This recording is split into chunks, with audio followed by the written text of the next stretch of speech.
Dahil sa pagguho sa New Zealand, pumalo na sa 75. 10 Pinoy pinangangambahang na-trap sa gumuhong building sa Christchurch. Dahil sa patuloy na gulo sa Libya, may 1,500 na OFW doon. Inilikas na papuntang Egypt. Vice President Binay papunta ng Libya para siguraduhin ligtas ang mga OFW. Well, parang hindi ka ka-successful. No? They were asking for us to apologize, and I don't believe that there is something that we have to apologize for. Misyon ni Mar Rojas na suyuin ang Taiwan, bigo sabi mismo ni Pangulong Aquino. Pagkatapos ng pasabog sa Gapangan at umano'y milyon-milyong pisong palitan ng pera, Laura Visconde nag-ayuno sa harap ng Korte Suprema. 2 taong gulang na lalaki namatay sa hika dahil sa sobrang kapal ng abo sa Bulkang Bulusan. 4 na lugar sa Sorsogon problemado dahil sa abo. Sa Action Metro, hold-upper na inaresto ng pulis, napapururot sa pantalon dahil sa nerbiyos. Mga aling tsuper papasada na sa susunod na buwan. Mahigit 4 na dekadang tensyon ng pamilya Aquino at Marcos, buhay pa rin hanggang sa panahon ng Twitter. At Congressman Manny Pacquiao, ikinuwento kung paano niya naka-face-to-face si US President Barack Obama. Sa Makata Super Video, Gorillang spoil sa nanay, sa paglakad ay hari ng sablay. At kamutok ng mga manika, silipin mamaya.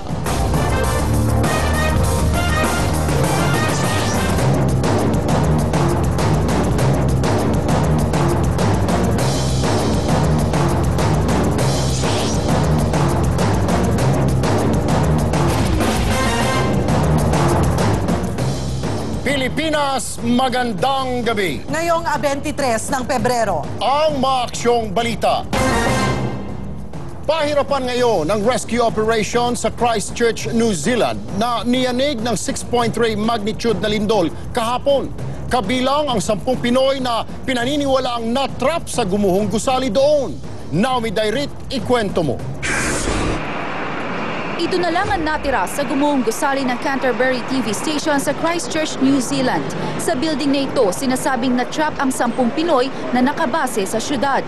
Ayon kay Dr. Rose Ruiz, head ng Filipino community sa New Zealand, may pangalan na sila ng mga naipit na Pinoy, pero kumukuha pa sila ng kumpirmasyon sa balita. Yung na-trap sa CTV building, yung mga nurses na nag-aaral ng English to pass the kasi one of the requirements yung English nila para maging nurse dito. So, mga 10 silang na-trap doon kasama ng mga Hapon. Ayon pa kay Ruiz, 3 lalaking Pinoy ang na-trap, 7 ay babae. Kasama raw ng mga Pinoy na naipit doon ang 2 dosenang Japanese. Yung isang lalaki is nakalabas before nag-collapse yung building. Modern buildings. Bukod sa CTV building, nakafocus ang rescue operation sa 6 pang gumuhong gusali. Kaya naman, kahit mahamog at umuulan, double time ang mga rescuers sa pagbuhukay sa mga gumuhong building. Ang ibang biktima, sinusubukan tawagan sa cellphone para matukoy ang kinalalagyan. Are you in the classroom?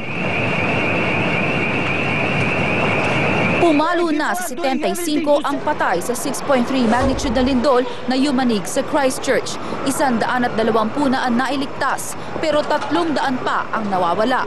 Dahil sa pagyanig, naputol ang may 80% linya ng kuryente roon, nasira rin ang mga tubo ng tubig at bitak-bitak ang mga kalsada. Ipinasara naman muna ang paliparan. Pansamantalang tumutuloy ang mga nakaligtas sa mga eskwelahan at sa mga tent na itinayo sa racetrack. Nagpaabot na rin ng tulong sa New Zealand, ang Amerika at UK.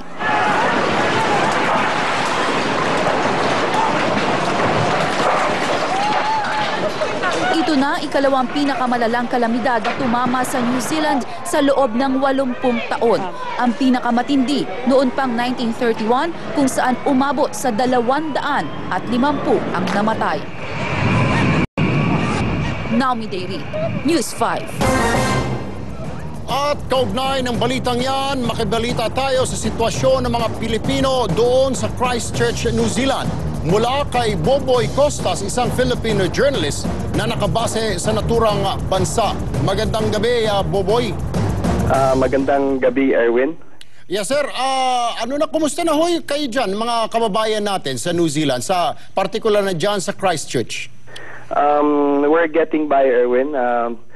It's already 10:35 in the evening in Christchurch. Medyo malamig. We're into 13 degrees Celsius. Kaninang umaga may slight drizzle at saka continue pa rin yung aftershocks dito. As I speak now, meron pa mga aftershocks na nag-average ng mga 4 magnitude. Tapos the situation is very somber, very tense. Makikita mo yung mga taong nagpipila sa mga gasoline stations. May mga supermarkets na nag-open. Tapos makikita mo yung mga taong they're buying some, basic commodities.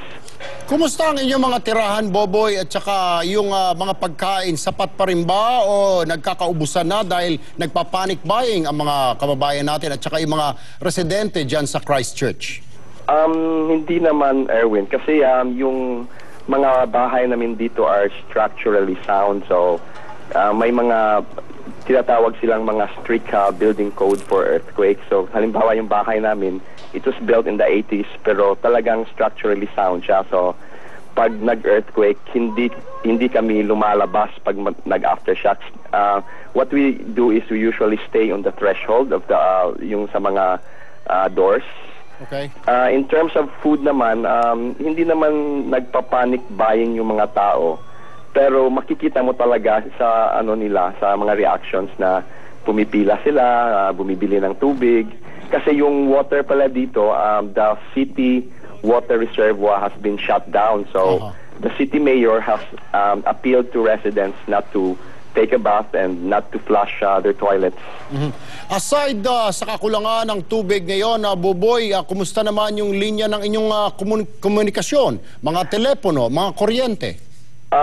Sa ngayon, Erwin, 50% ng power sa mga bahay are out. So siguro mga half of the city power has been restored, which means yung mga communication lines naman namin, we're mostly relying on Facebook, text messages at saka mga phone calls sa aming mga kababayan dito. Kumusta yung mga ibang kababayan natin dyan, Buboy? Partikular na yung sinasabing maaring nabaon doon sa isang TV station building yata yon sa CTV. Ano nang balita doon? Yes, Erwin. Ganito yon. There has been talks circulating among Filipinos in Christchurch through Facebook, through text messages that there are around like 9 or, I'm not sure, this is unconfirmed report, that 9 or 10 Filipinos have been trapped in the Canterbury television building na nagko-collapse right after that 6.3 magnitude earthquake last Tuesday. Oo. Ano nang balita?